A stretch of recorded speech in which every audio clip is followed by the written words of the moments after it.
नमस्कार दोस्तों, welcome back. आप देख रहे हैं coffee with Sumit Jain and most importantly with major general Ashwini Shivait ji, जो आज हमारे साथ स्पेशली आए हैं कुछ बहुत इम्पोर्टेंट मुद्दे लेकर। सर, सबसे पहले जय हिंद। जय हिंद सुमित। सर, 2 मुद्दे हैं जिसके ऊपर बात करनी बहुत ज़्यादा ज़रूरी थी, इसलिए मैंने अर्जेंटली आपको मैसेज दिया है। पहला है जो चाइना की इन्वॉल्वमेंट की बातें आ रही हैं इंटेलिजेंस की तरफ से, और वो भी वेस्टर्न मीडिया बोल रहा है कि भारत के अंदर जो इलेक्शंस आने वाले हैं, मोदी जी को हराने के लिए बहुत बड़े लेवल पर चाइना इंटरफेयर करेगा हमारे इलेक्शंस में। और दूसरा है अमेरिकन जो इलेक्शंस हैं, क्योंकि ट्रंप वापस ना आ जाए, उसके लिए भी वहाँ पर भी इंटरफेरेंस शुरू हो गई है। पिछले इलेक्शंस थे जो 2020 के अमेरिका में, उसके अंदर भी चाइना की बहुत लेवल पर इन्वॉल्वमेंट थी। Sir, how dangerous is this and what people should do to safeguard against this propaganda from artificial intelligence? हाँ, देखो, एक बात तो सच्चाई है कि जो चीन है वो आर्टिफिशियल इंटेलिजेंस की मदद से इलेक्शनों में इंटरफेयर करता रहा है, और स्पेशली अमेरिका के, इसमें कोई नहीं डाउट। 2020 के अंदर भी उसने इंटरफेयर किया, और क्योंकि वो नहीं चाहता कि डोनाल्ड ट्रंप किसी तरीके से आए। और हिलेरी क्लिंटन और डोनाल्ड ट्रंप के उसमें भी एक कोशिश इसने की थी इंटरफेयर करने की आर्टिफिशियल इंटेलिजेंस की मदद से, मगर डोनाल्ड ट्रंप उस समय जीत गए थे।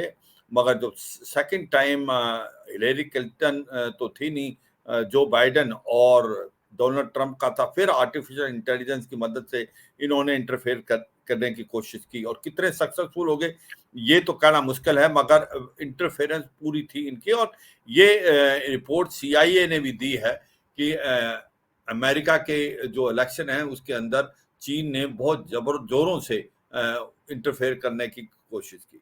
अब बात आती भारत की, जो कि भारत के लिए ज्यादा इंपॉर्टेंट है। पहली बात तो क्या चीन आर्टिफिशियल इंटेलिजेंस की मध्य नजर को रखते हुए के माध्यम से इंडिया के इलेक्शन में इंटरफेयर कर सकता है?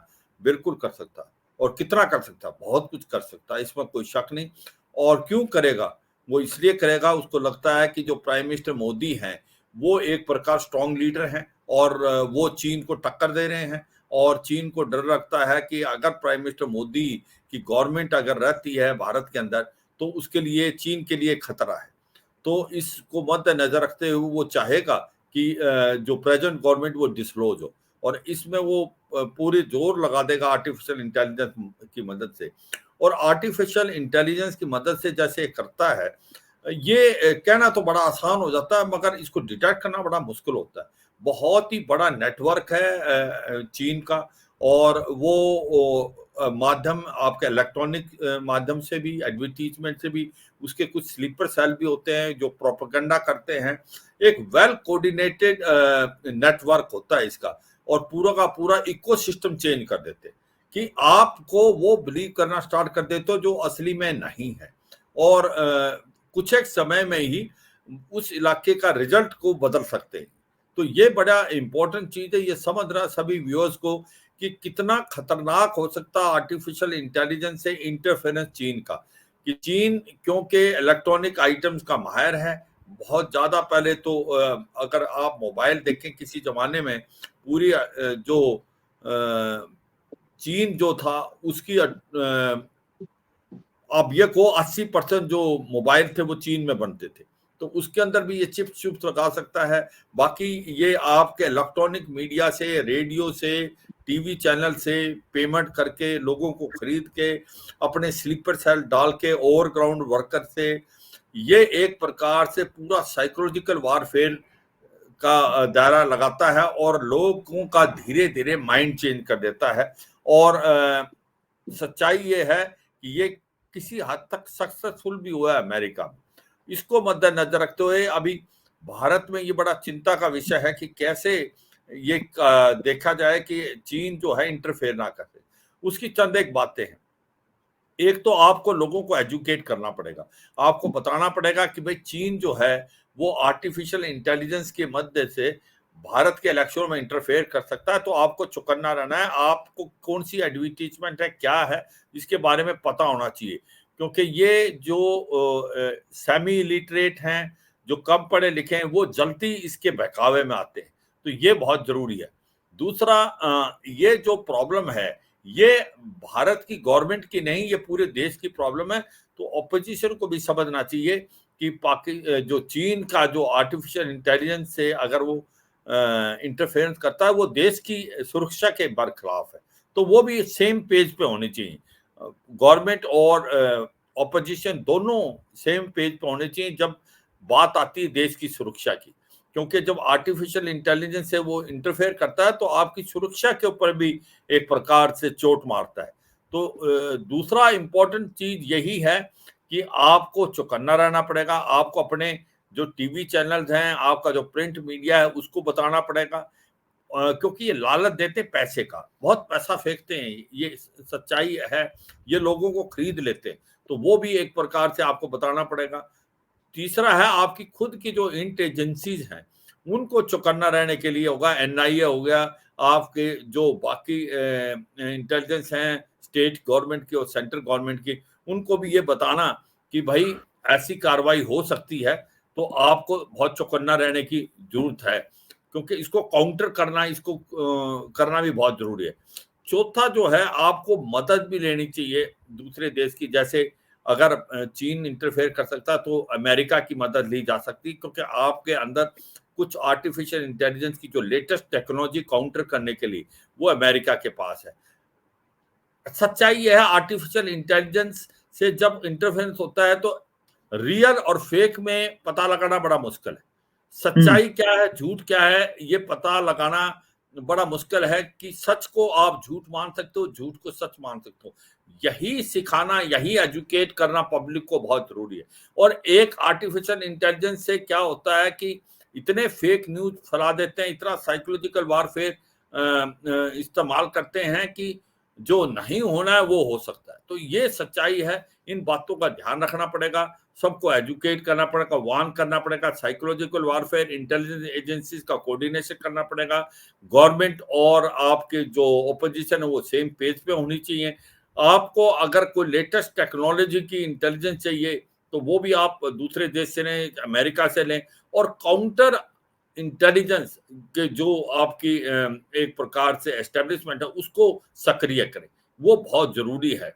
चौथा, ये एक सैटेलाइट के माध्यम से भी ये काम करते हैं, तो आपकी भी जो, क्योंकि आज भारत भी एक उस पैगार पे है कि हमें भी मालूम है कि क्या चीन कर सकता है, क्योंकि हमारे जो सैटेलाइट की कैपेबिलिटी बहुत ज्यादा हो गई है, हमारा आर्टिफिशियल इंटेलिजेंस के काउंटर करने की भी है, हम उसका भी इस्तेमाल करें। तो ओवरऑल एक रियल थ्रेट है। चीन जोरों से कार्रवाई करेगा कि किसी तरीके से रिजल्ट बदले और ऐसी गवर्नमेंट आए जो कि सॉफ्ट हो, जो चीन अपनी मनमानी कर पाए, क्योंकि अभी ऐसा लग रहा है उसको कि जो भारत की गवर्नमेंट है वो बहुत ज्यादा मजबूत है, सख्त है, और चीन की आंखों में आंखें डाल के देंगे, और चीन को भी घबराहट होने लगी है प्रेजेंट गवर्नमेंट से। जिस प्रकार से हमने इंफ्रास्ट्रक्चर डेवलप किया लद्दाख से अरुणाचल प्रदेश, और जहां पर हमने ईंट का जवाब पत्थर से दिया है चीन को, तो चीन को लगता है कि ये गवर्नमेंट ना आए तो उसके लिए अच्छा होगा, इसलिए वो इस इलेक्शन में पक्का पूरा जोर लगाएंगे इंटरफेयर करने के लिए, मगर हमें चौकन्ना रहना है। सुमित सर, आपने एक बड़ा इंपॉर्टेंट मुद्दा किया कि देश हमारा है। जो अपोजिशन पार्टीज हैं इन्हें भी समझना चाहिए कि हमारी सुरक्षा के लिए या इंटरनल जो सिक्योरिटी है उसके लिए खतरा बन सकता है, इन्हें सपोर्ट ना किया जाए। लेकिन सर, आप कैसे तवज्जो ले सकते हैं या इनसे कुछ भी उम्मीद रख सकते हैं? भी अरुणाचल प्रदेश के अंदर पर्चे भी फाइल नहीं करे कि चाइना को बुरा लग जाएगा। सर, जब हम ऐसे प्ले करेंगे चाइना के हाथों में, तो कैसे हो सकता है कि वहाँ से इंटरफेरेंस हो रही हो और इनकी सपोर्ट करने के लिए तो इंटरफेरेंस हो रही है कि मोदी जी ना आए। इनको तो ये तो चुप करके बैठेंगे बैठेंगे सर, इनको पता भी लग जाएगा तो भी आगे नहीं आएँगे। फिर क्या करें? हाँ, देखो ये बात आपकी ठीक है सुमित कि जैसे आपने अरुणाचल प्रदेश का एक एग्जांपल दिया, बहुत ठीक एग्जांपल है। अरुणाचल प्रदेश भारत का हिस्सा था, भारत का हिस्सा है और भारत का हिस्सा रहेगा, और इसमें कोई शक नहीं। और चीन जो है वो अपना प्रेशर डालेगा, और ये बिल्कुल ठीक बात है। गवर्नमेंट ही नहीं, ऑपोजिशन को भी सेम पेज पे होना पड़ेगा। जो इसकी अगर जो भी वार्निंग देता है, वो वार्निंग का कोई मतलब नहीं। कल बड़े साफ सुथरे शब्दों में एक प्रकार minister of external affair doctor S Jaishankar ने ये बताया था कि जिस प्रकार से लोगों ने पूछा कि अरुणाचल प्रदेश के चौथी बार नाम चेंज किए हैं कई जगह के चीन ने, तो क्या कहते हैं आप, कहते हैं कि ऐसे करने से कोई रियलिटी चेंज नहीं होती। कल को आप मेरे घर का नाम बदल दें तो वो घर आपका तो नहीं हो जाएगा। तो ये सच्चाई है कि अरुणाचल प्रदेश भारत का हिस्सा है, रहेगा और था। मगर ये भी सच्चाई है जो आपने बताई कि आपको बिल्कुल वो काम कर रहे हैं जो देश की सुरक्षा के लिए है। अगर नॉमिनेशन पेपर्स फाइन करने तो बिल्कुल करें, आप किससे डरते हैं? अगर आप डरते हैं और वो कार्रवाई करने की कोशिश करें जो चीन को चाहिए, तो वो तो देश की सुरक्षा के लिए सबसे बरखिलाफ है। तो ये मैं बिल्कुल साफ सुथरे शब्दों में अपने व्यूअर्स को बताना चाहता हूं कि इसके अंदर गवर्नमेंट ही नहीं, ऑपोजिशन का भी बड़ा रोल है। सबको मिलकर करना है, देश की सुरक्षा के लिए हम सब एक हैं, ये बात मान के चलनी है। देश की सुरक्षा में कोई कॉम्प्रोमाइज नहीं हो सकता और कोई अलग पार्टी नहीं हो सकती। तो मुझे लगता है इसको, ये लड़ाई हम जब ही जीत सकते हैं जब पूरा देश इकट्ठा करके लड़ेगा। अगर हम गवर्नमेंट और ऑपोजिशन में डिवाइड हो गए तो फिर हम ये लड़ाई लड़ नहीं पाएंगे। सुमित, सही बात है सर। सर ये मुद्दा तो हमने बड़ा ब्यूटीफुली आपने एक्सप्लेन किया, लेकिन जब देश की सुरक्षा की बात आती है, तो दूसरा कंट्री हमारे इधर है, इधर चाइना है, ये भी हमारी किस्मत बुरी है, और दूसरी तरफ पाकिस्तान है। ये पाकिस्तान नामक जानवर के अंदर जितने भी जानवर थे, एक रिपोर्ट आ गई गार्डियन की तरफ से कि हमने उनको एक-एक करके चुन-चुन के मारा है दुश्मन के घर में बैठकर। सर ये रिपोर्ट आना इस वक़्त, वो भी पाकिस्तान के कहने के ऊपर, आपको लगता है कि पाकिस्तान ने जानबूझकर ये रिपोर्ट दी है? पैसे लेने के लिए, हो सकता है इसके बदले में कुछ पैसे मिल जाएँ, या चाइना ने इंस्टिगेट किया है पाकिस्तान को? मरे हुए लोग तो 2-2 3-3 साल पुराने हैं और रिपोर्ट आ जा रही है सर। हाँ बिल्कुल। देखो सुमित, ये एक बड़ा कॉम्प्लेक्स सी सिचुएशन होगी। पहले हम देखते हैं हुआ क्या है। क्या रिपोर्ट आई है? गार्डियन न्यूज़पेपर की जो रिपोर्ट है वो ये कहती है कि भारत की इंटेलिजेंसीज इन्वॉल्व हैं। ये कुछ किलिंग की है इन्होंने पाकिस्तान के अंदर और कनाडा में भी की है, और इसके अंदर भारत की इंटेलिजेंसी इन्वॉल्व है और ये सो कॉल्ड टेररिस्ट थे। तो अब सच्चाई यह है, ये 2020 के बाद करीब करीब 20 किलिंग हुई कि इसकी टाइमिंग जो है वो इम्पोर्टेंट है। वो टाइमिंग के ऊपर क्यों शक पड़ रहा है कि जस्ट बिफोर लोकसभा इलेक्शन इस चीज का आना वो क्या दर्शाता है? क्या वो आपको बैकफुट पे डालना चाहते हैं? क्या आपकी जो प्रेजेंट गवर्नमेंट है उसको बैड लाइट में दिखाना चाहते हैं इंटरनेशनल पे कि भारत एक एक्स्ट्रा जुडिशियल किलिंग कराता है? भारत एक उन देशों में आ गया जहां जिस प्रकार से मोसाद या केजीबी करती थी। एक तो ये भी हो सकता है, इसमें कोई शक नहीं। पर दूसरा आप उसका एक और पहलू देखें कि जो है कि अगर ये रिपोर्ट आ गई है तो इस रिपोर्ट के क्या और इम्प्लीकेशन होते हैं?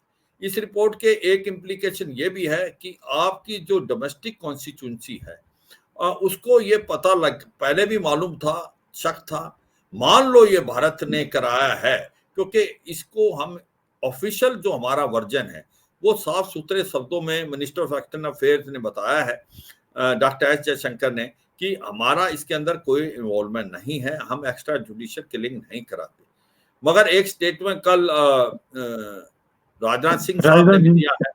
उन्होंने कहा है कि अगर कोई आतंकवादी आतंक के वाद के हमले भारत में करेगा और वो पाकिस्तान में जाके छुप जाएगा तो ये ना समझे कि वो उसका कुछ नहीं होगा, भारत पाकिस्तान में घुस के मारेगा।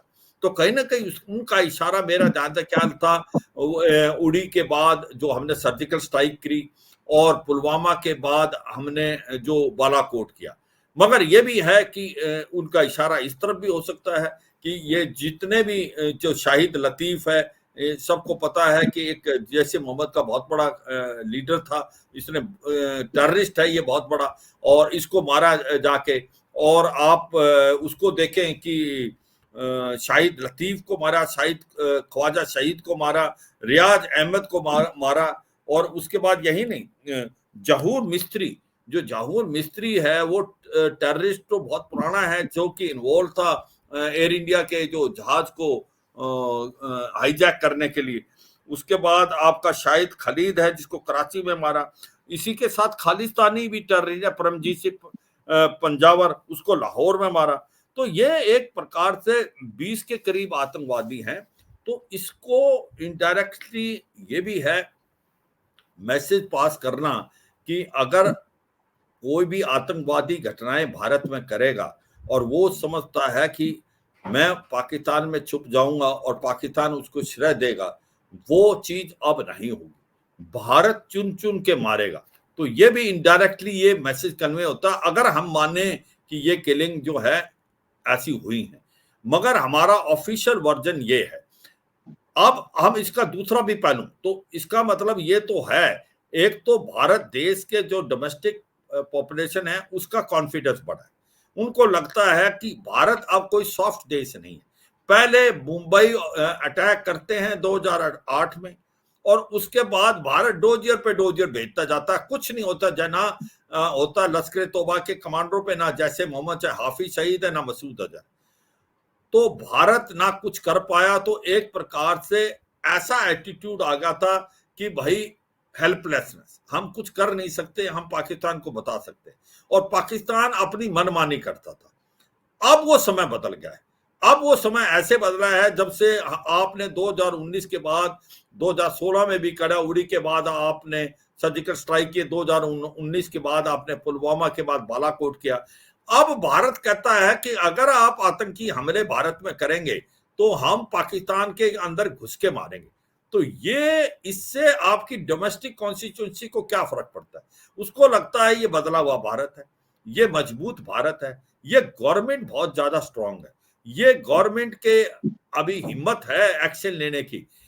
पुरानी गवर्नमेंट की तरह सॉफ्ट गवर्नमेंट नहीं है जिसके ये नहीं समझ आएगा करना क्या है। अब पाकिस्तान अपनी मनमानी नहीं कर पाएगा। तो ये जो एक मैसेज है, ये एक बड़ा स्ट्रांग मैसेज मुझे लगता है डोमेस्टिक कॉन्स्टिट्यूंसी को जाता है कि अब ये बदला हुआ भारत है और भारत ईंट का जवाब पत्थर से देगा। तो 10 बार सोचेगा पाकिस्तान कुछ ऐसी हरकत करने की जो कि उसको लगता है कि भारत घुस के मारेगा, क्योंकि भारत की काबिलियत और क्षमता में अब और पाकिस्तान की काबिलियत क्षमता में बहुत फर्क आ गया। ये भी हमें समझना चाहिए। अब हमारा और उनका कोई मुकाबला नहीं है। कहां वो और कहां हम we are 5th largest economy, 4th largest military power. उनका बहुत पीछे रह गए, उनकी इकोनॉमी टूटने वाली है, पॉलिटिकल इंस्टेबिलिटी, टेररिज्म से लिप्त है वो। तो इसको देखते हुए मुझे लगता है ये एक बहुत बड़ा मैसेज जाता है हमारी जो इंटरनल कॉन्स्टिट्यूंसी। अगर आप इंटरनेशनली देखो, मैं मानता हूं उसके नेगेटिव इंपैक्ट भी हैं कि कोई एक्स्ट्रा जुडिशियल किलिंग कराते हैं, मगर उसका ये भी है, अगर हम माने ये हुआ है कि वर्ल्ड में दूसरे देश भी ये देखने लगे हैं, अगर कोई टेररिज्म का असली मुकाबला कर सकता है तो वो भारत है। अब भारत जिस प्रकार से, चाहे इजराइल है, जिस इजराइल के जो ओलंपिक में मारे गए थे, उसके बाद वो सभी के सभी जिन्होंने उनके प्लेयर्स को मारा था ओलंपिक में, मुनिक ओलंपिक में 1972 में, उन्होंने चुन चुन के मारा और अगले 10-15 साल में उन सबको खत्म कर दिया। तो एक प्रकार एक मैसेज आता है, एक भारत स्ट्रांग देश है, अगर कोई आतंकवादी हमला करता है और स्पॉन्सर करता है पाकिस्तान जैसा देश, वो अंदर घुस के मारेंगे, वो नहीं करने। और दूसरा ये भी दिखाना चाहते हैं कि इंटरनेशनल कम्युनिटी एक प्रकार से टूथलेस है, जबकि सबको पता है पाकिस्तान आतंकवाद का गढ़ है, आतंकवाद भेजता है।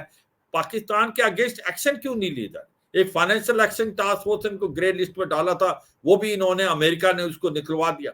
तो ये भी एक मैसेज बहुत स्ट्रांग जाता है कि अब it can't be business as usual.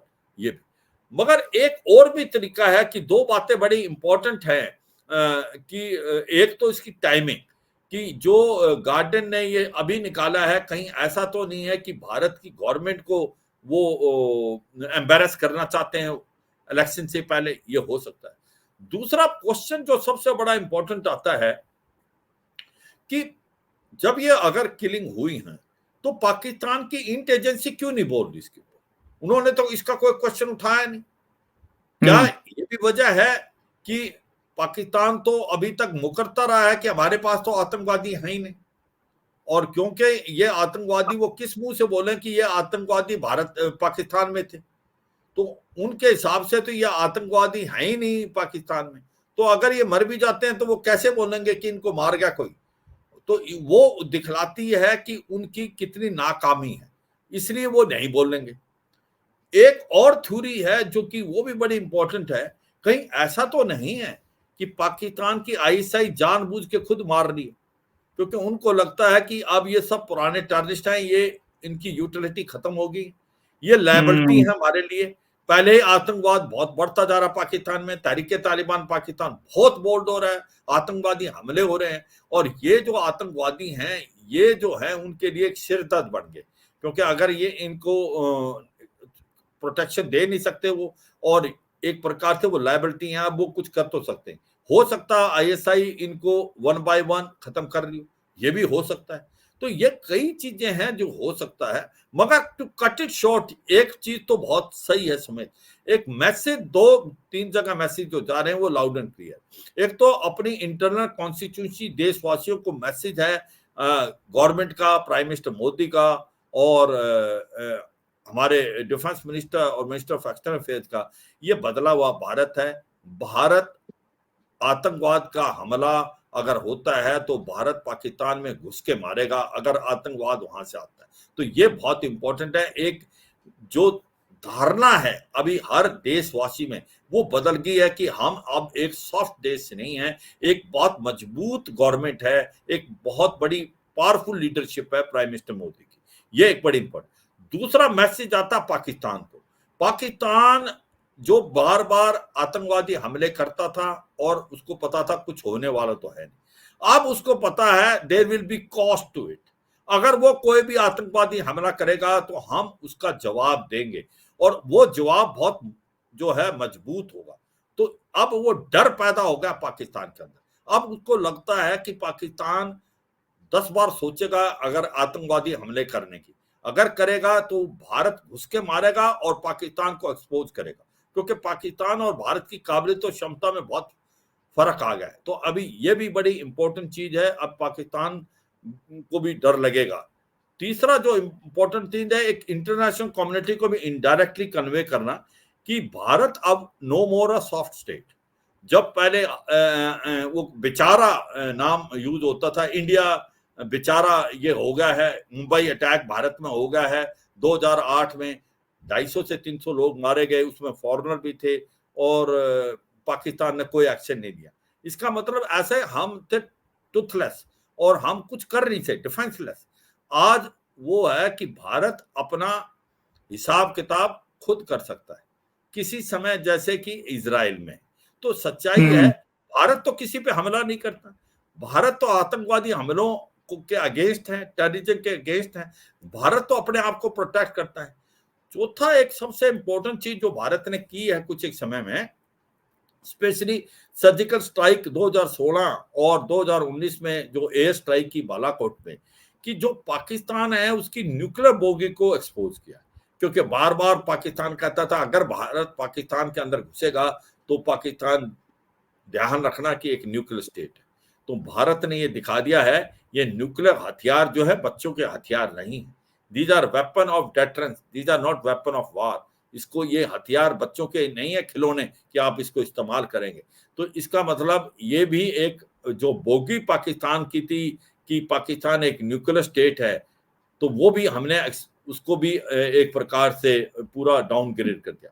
तो सच्चाई है कि ये एक चीज तो साफ सुथरी होगी, अब पूरा वर्ल्ड भारत को सीरियसली लेता है कि बहुत पावरफुल लीडरशिप है, और पाकिस्तान जो है अब उस वो कार्रवाई नहीं कर सकता जो पहले कर सकता है। अब उसको पूरा डर लगेगा, और आतंकवाद को जो वो पनाह दे रहा था अब वो 10 बार सोचेगा, क्योंकि वैसे तो वो खुद भी इसी का विक्टिम है। जो सांप उसने पैदा किए थे आज उनको काट रहे हैं। जैसे हिलेरी क्लिंटन ने 2013 में बोला था, अगर आप अपने सांप पालेंगे और अपने नेबर को सोचेंगे डसेगा, एक दिन आपको डसेगा। तो पाकिस्तान को तो डस रहा है, मगर फिर भी वो मान नहीं रहा है, वो आतंकवाद भारत की तरफ फैलाने की कोशिश करता है, मगर अब वो 10 बार सोचेगा, इसमें कोई शक नहीं। तो ओवरऑल एक बड़ी कॉम्प्लेक्स और इंटरेस्टेड सिचुएशन है। इस डिनायल के अंदर भी कहीं ना कहीं एक्सेप्टेंस है। इसको हमें देखना चाहिए इस तरीके से कि ये एक डिनायल के अंदर भी हमारी एक्सेप्टेंस है कि हमारे अंदर काबिलियत और क्षमता है, और हम बदला हुआ भारत है। ये एक लीडरशिप स्ट्रांग है, ये प्राइम मिनिस्टर मोदी की लीडरशिप है कि हम घर में घुस के मारेंगे। सुमित। सही बात है सर। देखिए, इन्होंने हमें घेरने की कोशिश करी, एक ये रिपोर्ट के थ्रू, और साथ में ही सारे जितने भी हमारा ये जिसको सो कॉल्ड मीडिया बोलते हैं, ये सारे राजनाथ जी के पास पहुँच गए कि सर, वो रिपोर्ट आ गई, क्या होगा? हाँ, क्योंकि ऐसे लग रहा था जैसे कि मीडिया वाले घबराहट क्रिएट कर रहे हैं कि सर हमारा तो नाम खराब हो गया। और राजनाथ जी ने बोल दिया हम तो घुस के मारेंगे, हम रुकेंगे नहीं। तो आप देखिए बिल्कुल, पूरा बिल्कुल, नैरेटिव बिल्कुल, बहुत मीडिया अच्छा वालों की बोला। शक्ल देखने वाली थी सर। जो मीडिया हाँ, वाले क्वेश्चंस पूछ रहे थे वो हक्के-बक्के रह गए कि हम तो इनको घेरने आए थे, ये तो हम ही घेर के बैठ गए हैं। तो बिल्कुल, हमारा मीडिया बिल्कुल। का भी मुँह बंद कर दिया। हाँ, बिल्कुल। देखो, आपने बहुत अच्छा बोला, तो शायद उन्होंने सोचा था डिफेंसिव कर देंगे कि भाई ये रिपोर्ट आ गई और मिनिस्टर ऑफ एक्सटर्नल अफेयर ने भी बोला है, तो हमारा तो इससे कोई लेना-देना नहीं है। मगर उसने तो पलटवार कर दिया। उसने तो बोला कि अगर पाकिस्तान कुछ करेगा, तो भारत घुस के मारेगा। तो उनके पास तो काउंटर के लिए कुछ था ही नहीं। वो तो सोचते थे ये क मना करेंगे कि हम तो कुछ ऐसा करते नहीं। उन्हें बोला कि ये हाँ, हमने बिना बताए कि 2016 या 2019 की बात कर रहे हैं या अब की बात कर रहे हैं या इनकी, उसने कोई पिन पॉइंट नहीं बताया। उसने बस यही बताया, अगर आतंकवादी हमला भारत पे होता है और आतंकवादी दूसरे देश में जाके छुपते हैं और वो सोचते हैं उनको पनाह मिल जाएगी, भारत घुस के मारेगा। मुझे लगता है इससे अच्छा बड़ा आंसर कोई नहीं हो सकता। ये वही देश दे सकता है जो एक मजबूत हो, एक मजबूत यस, लीडरशिप है। वो ही ऐसा जवाब दे सकता है। और आज पाकिस्तान के अंदर इसको लेके हलचल मची हुई है। उनको समझ नहीं आ रहा करें तो करें क्या। वो चुप हैं, क्योंकि चुप इसलिए हैं, माने तो मरे, ना माने तो मरे। अगर ये कहें कि मार गया भारत, तो फिर दिखलाता है कि यार आप तो बहुत कमजोर हैं। अगर बोलता है कि नहीं मार गया, तो फिर क्योंकि वो भी सच्चाई है कि इन्होंने तो पहले बता रखा है हमारे पास तो ये है ही नहीं। तो मुझे लगता है कि ये सच्चाई है, मगर इससे एक चीज साफ है, ये बदला हुआ भारत है। ये भारत पुराना भारत नहीं है, ईंट का जवाब पत्थर से देगा। अगर कोई भी आतंकवादी हमला भारत में होगा, तो जहां से ये आतंकीवाद हमला हुआ, भारत वहां घुस के मारेगा। ये मुझे लगता है बहुत एक क्लियर मैसेज आ गया है और पाकिस्तान को अब डर लगने लगा है, इसमें कोई शक नहीं। सुमित। सर जैसे आपने एक्सप्लेन किया आज पूरी सिचुएशन को, मज़ा आ गया। और जैसे आपने बोला कि ईंट का जवाब पत्थर से भारत देता है, पहले हमने रियलिटी में दिया था, अभी राजनाथ जी ने जैसे ईंट का जवाब पत्थर में से दिया है गार्डियन को और इनके जो सारे इकोसिस्टम को, उसको देखकर मज़ा आ गया। और आपने जैसे एक्सप्लेन किया है, it was remarkable. It is always a pleasure to talking to you sir. Thank you so much. अगले बार एक और मुद्दा लेकर आएँगे, तब तक के लिए जय हिंद। जय हिंद सुमित।